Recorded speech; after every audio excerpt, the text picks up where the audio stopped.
Hello, it's indeed my pleasure to have you back on my channel. My name is Ajibola, and as you all know, you're welcome to my channel, Diary of a Patriot. And today we will actually be discussing something that I think it's actually very integral to the development of our nation. We will be talking about civic responsibilities. Yes. So when I say civic responsibilities, what exactly are they? How exactly do they affect you? How in itself does it affect our country or contribute to the growth of our country? So I want you to sit down, just sit down, be relaxed, and have fun learning one or two things about the kind of powers or responsibilities that you have as a citizen of the Federal Republic of Nigeria.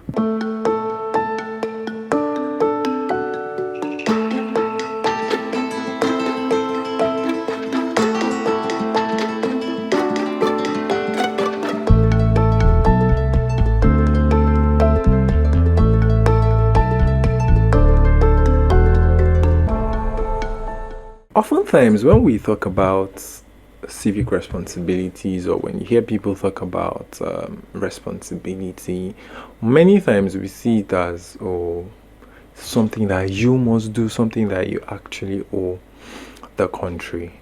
The truth of the matter is that responsibilities in itself are things that you can do or you should actually do.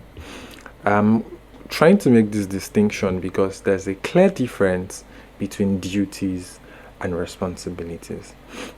So we're going to take it one after the other so that we get what that means. As a Nigerian, you have duties. You have things that you must do. Duties are things that you must do. For instance, the moment you're an adult, it is a duty for you to find out how you're, and not just find out, and also establish how you're actually going to survive. That's a duty you owe yourself. If you're a father or a mother, it's a duty and responsibility to owe your kids to provide for them basic amenities.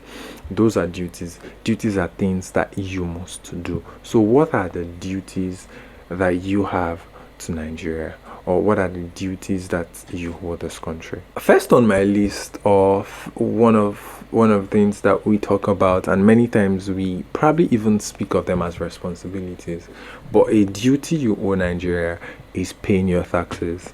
Yes, I know that sounds like, the first thing I'm talking about is how Nigeria is going to extort you. But that's the honest truth. You owe Nigeria paying taxes. How exactly do I mean? So here is it. And interestingly, there are different types of taxes or taxation, or at the federal, state, or local level. And yes, it's actually your duty to pay taxes. Now, just like every other duty, when you fail in performing a civic duty or a specific duty, there's always like a fine attached to it in some cases. Particularly, for instance, if you do not pay taxes, there are possibilities for you to pay fines, or in some cases comes with jail term. But it's actually a duty to pay taxes. So, and the reason why this is even very important is the fact that there are so many things we see or talk about that are actually not working, and the truth of the matter is that government will always need money to deliver on those things. For instance, you have potholes on your roads, you have dilapidated buildings in schools. You get to some schools, you realize that children do not have seats or chairs and desks to sit, not to even talk of being in a comfortable position where they have access to basic digital tools to learn with. All of those can be provided when government has resources to be able to deliver on all of those. And the primary way that the government in itself makes money is through taxes. So the moment you are faltering on that, you actually are beginning to owe debt. So pay your taxes. Another thing, or another crucial and critical thing, is having to obey laws. I'm explaining again, I'm trying to emphasize how that these in itself are duties that we owe Nigeria before we even switch into responsibilities. And I think it's important to make that clear distinction. Having to obey laws is a duty. For instance, you have traffic laws, traffic rules, since you were in kindergarten, you've always heard red means stop, yellow means ready, green means go and go. You know that rhyme? Yes, exactly. So that in itself is a law. Those are regulations that you actually must abide by. So if you say, oh, I'm not waiting for traffic lights, or oh, I can follow a one way when a road is actually one way, you can drive on that, you're endangering the lives of other citizens.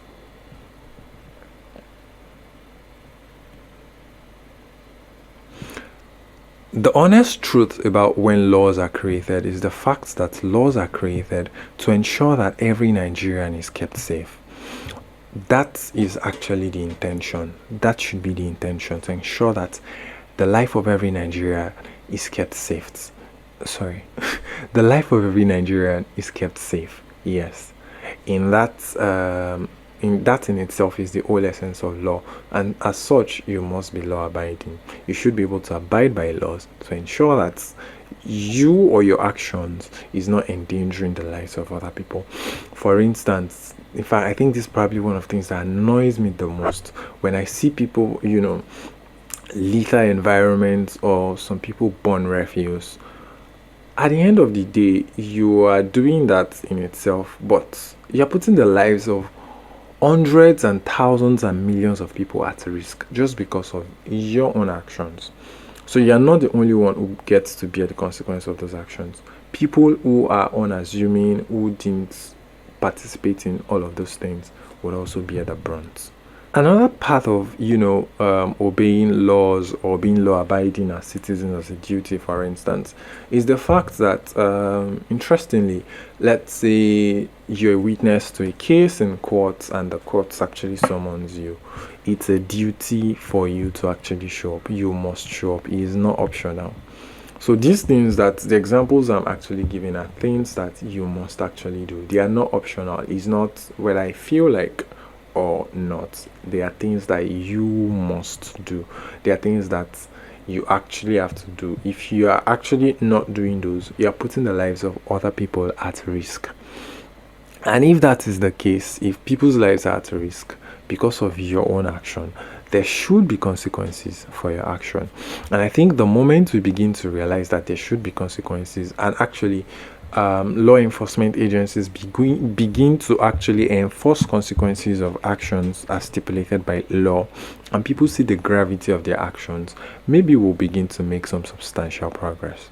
Nigeria is practicing democracy, and the truth of the matter is that civic duties and responsibilities, yes, because they go hand in hand, are like building blocks. When you're building a house and you have to lay those blocks one after the other, if you've ever seen a mason work, have the concrete being mixed and all of that.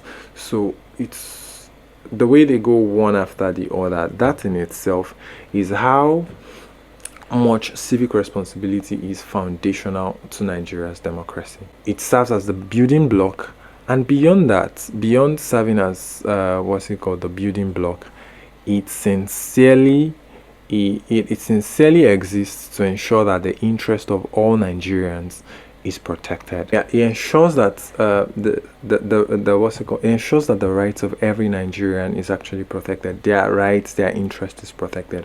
I'll give just like I said, we practice democracy as a form of government, in the sense that we elect our leaders, we vote for our leaders, we say, oh, this and this and this. So every 4 years, we come out, we step out, we actually vote, and then we elect leaders to actually shape the direction that we get to move. And that in itself shows how that democracy in itself is not a one-man show. It's a team sport. And the fact that it's a team sport means that every hand should actually be on deck. If you are not playing your role, if you're not playing your part, then the system is automatically rigged. So if we actually want Nigeria to run efficiently, if we want an efficient democratic system, you and I need to step up our game and ensure that we actively participate. So one of the core of civic responsibilities, or at the core or crux of it, is active participation. Yes, for instance, let's use the 2023 general elections as an example. Mr. President, His Excellency President Bola Ahmed Tinubu was elected with about 35% of the general total votes, which means that out of, if you put 10 Nigerians together, less than 4 people wanted Bola Tinubu, of the total votes that was cast, or the sample size actually of the total votes that was cast, less than 4 people out of 10 wanted him as president. But then the fact that he had the majority of the votes automatically conferred the presidency on him. So imagine if we have more people participating in elections, we have more votes and all. That means that it could swing anyways. Do you understand? So imagine the number of undecided people. Imagine the number of people that choose not to participate in voting or electioneering processes and all of that, because they're like, oh, it doesn't concern me, it's not my business. Again, remember, I say responsibilities are things that you can and should do because somehow your interest is at stake. So yes, so at the end of the day, you probably do not like someone, you do not fancy someone's style of leadership, but you're not participating in the process that leads to the selection of our leaders. You have rigged yourself out of that system automatically, and that in itself means that you shortchanged yourself. Yes. Again, talking about interests and all, I know I've spoken about active participation, and that literally cuts across all that has to do with civic responsibilities and playing your part. But then when we begin to take it one after the other, having to vote, participating in what's it called, meetings at CD and CDC levels, even in your local governments, even in community you live, your environment, when decisions are made, do you actively contribute and participate? Do you ensure that rights are protected? Do you ensure that basic interests are actually factored in? I know you get what I'm trying to say. So those things are things we really, really, really need to take seriously. If anybody tells you that all of these things will never or can never amount to anything, the truth of the matter is the person is actually trying to thick your powers, or the potential of is trying to cover your eyes from the potential of what you can do or how much power you have. Don't let anybody lie to you. First and foremost, and I'll show you a critical example of how much power or the synergy in that kind of potential. In 2020, we saw the power, or we saw the synergy, we saw the efforts that went into would I call it the campaign? No, actually the agitation against police brutality. At the end of the day, we are not where we expect to be, because we're not there yet, and we do not entirely have all of the outcomes that we desire out of that agitation. But the truth of the matter is, if you can cast your mind back to that specific time in in our nation, how that there was synergy with voices on the streets and everyone speaking with one voice to say, what, police brutality in itself must end. Yes, and you would see that it started dovetailing into ensuring that, what, bad governance or corruption and all of those things should actually come to an end. That's to let you see how much can happen when everybody participates. But the most important thing is that we participate. All of us cannot agree on the methods or how we choose to engage and do all of these things. But the moment everybody participates in line with regulations and laws that guide our nation, there's a constitution, and the Constitution of Federal Republic of Nigeria in itself, is supreme, and that in itself is what guides how we move as a people, or how we do things as a people, how we should do things as a people. So far, all you are doing is within the ambit of the law. We can agree and disagree on method, and that in itself, we can have ideological differences. We can agree to disagree. It doesn't mean that we hate one another and all of that. It just means that we are staying on our principles. But more importantly, actively participate. Make sure that your voice is heard.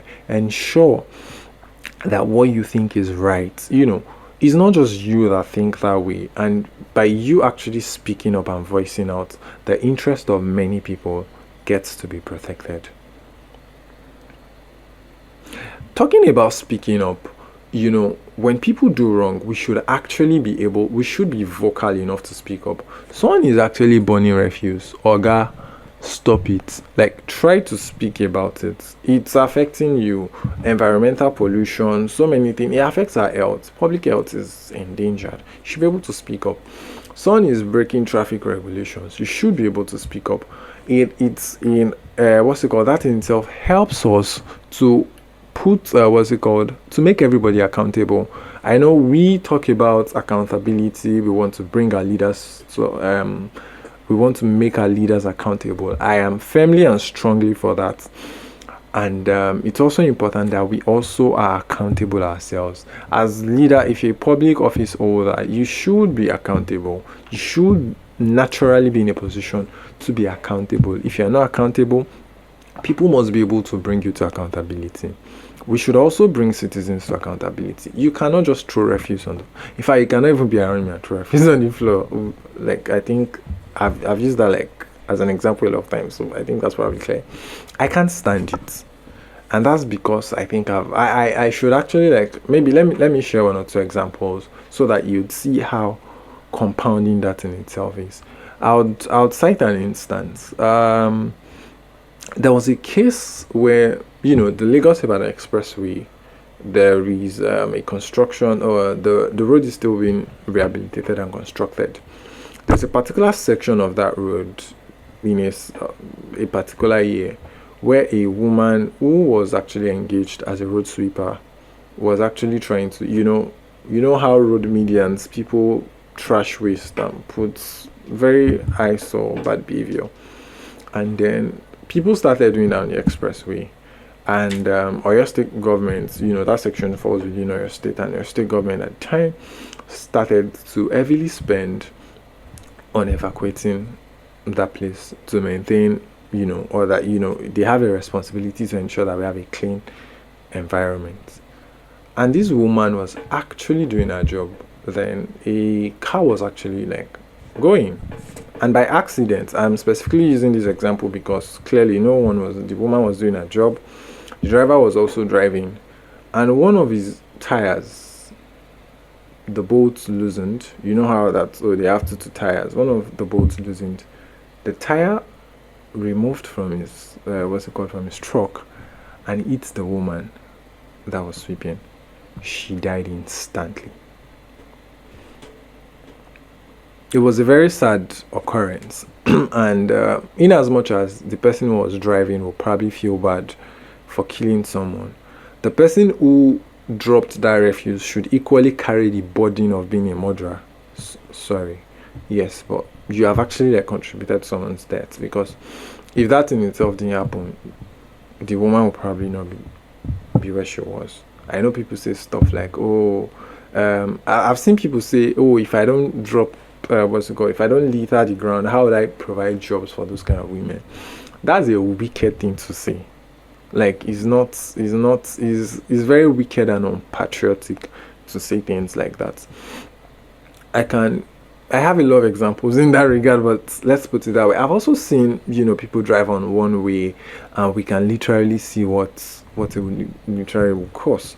I've had to drive in traffic, and I've seen people, beat traffic light, and another person's life is at risk, and they actually by whisker, accidents is just prevented by a whisker. Those things are preventable if we follow regulations, if we follow law. So yes, speak up, hold people accountable, begin to hold people accountable. Yes, let people do what's right.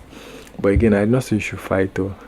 But then let's be bold enough to actually hold people accountable. So at the end of the day, civic responsibilities in itself is to ensure that we actually have good people as citizens of the country. You know, there's this campaign while we have the late Dora Kuili as Minister of what's it called, information. There was this campaign our office embarked on then. Good people, great nation. I think that was actually a very brilliant people. We can actually have a great nation when we have good people, when we have good citizens that do what is right. And it's very, very important that we what's it called, we are good examples as citizens. Even if the other person is badly behaved, do what is right. Even if we have leaders that are moving like what you cannot explain, do what is right. Do what is right. Do what is actually just and patriotic to Nigeria. The courage to take action is what it's the courage to take action is perhaps the biggest of it. I salute every courageous person who does what is right for this country, even in the midst of so many bad examples. But then this is a call to action for you to actually also be courageous and be bold to do what is right by Nigeria. That's actually how we can build a nation. We can build an efficient, a Nigeria that we all can be proud of when all of us are active, when we do what is right and when we do what is just. So you do not forget, it's very important that you stay informed about the government. Is when you have an idea of what the government is doing, what is happening in your community, how it affects your life. That in itself is how you yourself can be active. So stay informed, volunteer. I can't what's it called, overemphasize how much volunteering to do one or two things can actually help us like have the kind of Nigeria that we desire. Assist your communities to do stuff. You could actually be in organizing people to actually ensure their interest is protected in itself is great service to Nigeria. Take part in political campaigns, take part in political activities. You don't have to. And when I say political activities, specifically voting, you don't have to belong to a political party. But be very, very conscious. You should be very, very conscious of your actions. Be very, very conscious of who you're voting for. Specifically know what you are doing. And when you do those things, you are actually doing what is right. And when you are doing what is right, you are actually like... what I would call, you are an ideal citizen, a model citizen, so to speak. Again, your choice and mine, they don't have to like always agree. But when we have this principle of do what is right, actively participate, and volunteer, actively engage, communicating with government officials. Yes, that's even how to like specifically hold them accountable. Thank God for social media. You could ask them. In some cases, you can actually write to their you can write to their constituency offices. Those are for lawmakers and stuff, particularly their representatives, to hold them accountable. Communicate with them. Oh, these are the issues we are actually having. Where exactly do we come in? How is my interest protected? When we do this, you and I can have a Nigeria that we are actually proud of. I hope you learned something today. I'll see you next time. Bye.